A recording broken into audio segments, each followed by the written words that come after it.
This is Coach Michael Harlow with Endorphin Fitness, here to go over the race details for the Naylors Beach Triathlon and Duathlon. Naylors Beach is one of the only triathlons on the Richmond Multisport Series that is not located in Richmond and includes a duathlon, an Olympic distance triathlon, as well as a sprint distance triathlon. Let's talk about the schedule for race weekend. On Saturday, we'll have packet pickup available at the race site from 1 to 5 p.m.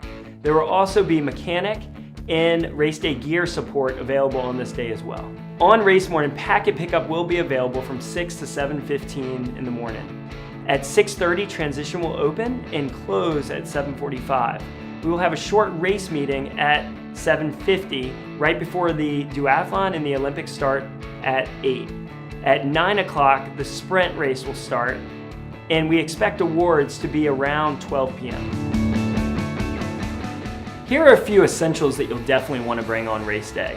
We encourage you to bring some food for before, during, and after the event, as well as you'll want to wear a uniform that you can wear during the swim, bike, and run portion without having to change. For the swim, you'll want your goggles and a cap if you choose to use one. On the bike, you'll want your helmet and your cycling shoes if you have cycling shoes. And then of course your bike, which you'll want to make sure is safe and well maintained before the event. For the run portion, you will want to have your running shoes, which we encourage you to have equipped with some sort of lace lock or elastic lace system so that you can put these on without tying. In addition, you'll want to have what's called a race belt, which your race number will affix to, and this just snaps around your waist as you run out of transition. I'm going to show you a few different ways to set up transition today. The first way is a fairly advanced way where you will get in and out of your cycling shoes while on the bike. To do this, we are going to actually clip in to your shoes and affix them in an upright position on your bike, waiting for you in transition. Then you will also place your helmet with your glasses inside the helmet sitting on your handlebars. With this setup, you will come into transition and you will put on your glasses, then put on your helmet, and then instantly take your bike and roll it out of transition. When you hop on your bike, you'll be able to slip into your shoes and start pedaling away. We enable this by affixing your shoes in an upright position using rubber bands. Once you start pedaling, these rubber bands will instantly break and allow you to pedal freely. If you're not comfortable getting in and out of your cycling shoes on the bike, you can simply place these cycling shoes on the ground behind your running shoes. If you are doing this, what I encourage you to do is also place your helmet and glasses on top of the cycling shoes as well, so that you do not forget them as you head out of transition. Transition 2 is fairly simple. All you will need are your running shoes and a race belt that has your race number affixed to it. Now remember that we encourage you to have on your running shoes some kind of speed lace system so that you can just slide them on. Now if you do not have cycling shoes, you will essentially do transition 2 in transition 1 before you get on the bike. And if you're doing this, what we recommend is putting your helmet on top of your shoes as well as your glasses, so that when you come into transition, you will put on your glasses, your helmet, then your shoes, and then go ahead and put your race belt on so that you have nothing to worry about when you come back from the bike before starting the run. Let's go over the swim course.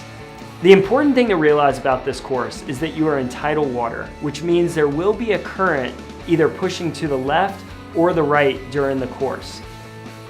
We often change the course on race day to make sure that this works to your advantage. So please be aware of any changes that might happen on race day and plan for this. On the morning of the race, you will want to get out in the water and find out which way that current is pushing, and then build a plan around that for the race. If you are swimming out to a buoy and the current is pushing to the right, you need to angle yourself more to the left and actually swim more to the left to end up at a point that's directly across from you. This takes a little bit of practice, which we encourage you to do that morning, as well as any opportunities that you can to get in the river before then.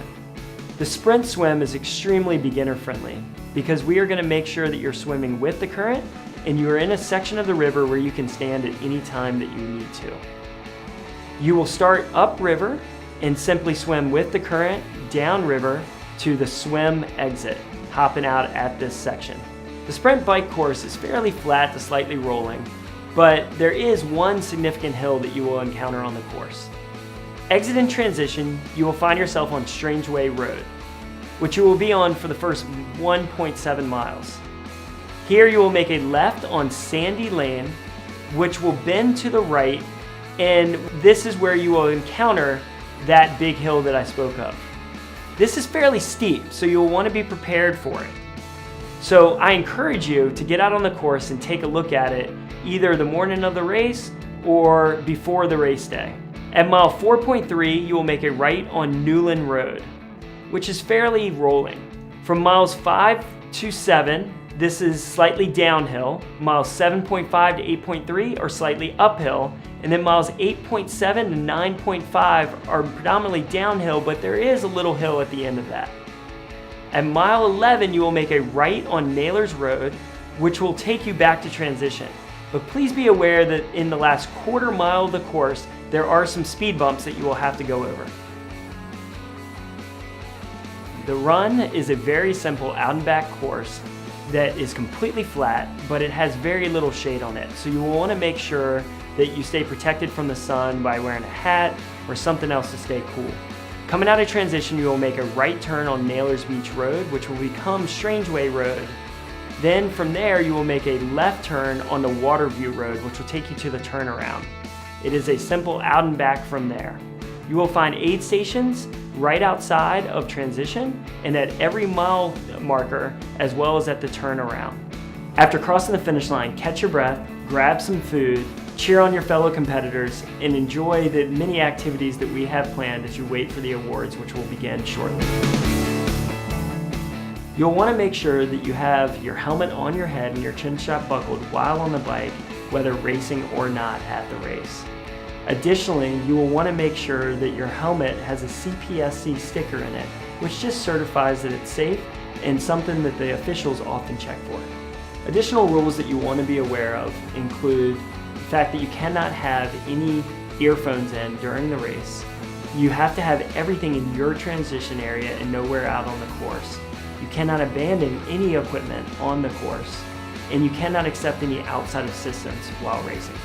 You'll also want to know a few rules around drafting, which essentially means that you are taking an advantage by riding too closely to the competitor in front of you. You will want to always stay 3 bike lengths behind any other competitor. If you need to pass this competitor, you can pass on the left and you have 15 seconds to do so. If you get passed, you need to drop out of their draft zone by dropping 3 bike lengths back. At all times, you need to stay to the right-hand side of the road unless you are passing. And finally, remember to have a great time on race day, enjoying one of the greatest sports on earth. We thank you for participating and look forward to seeing you on race day.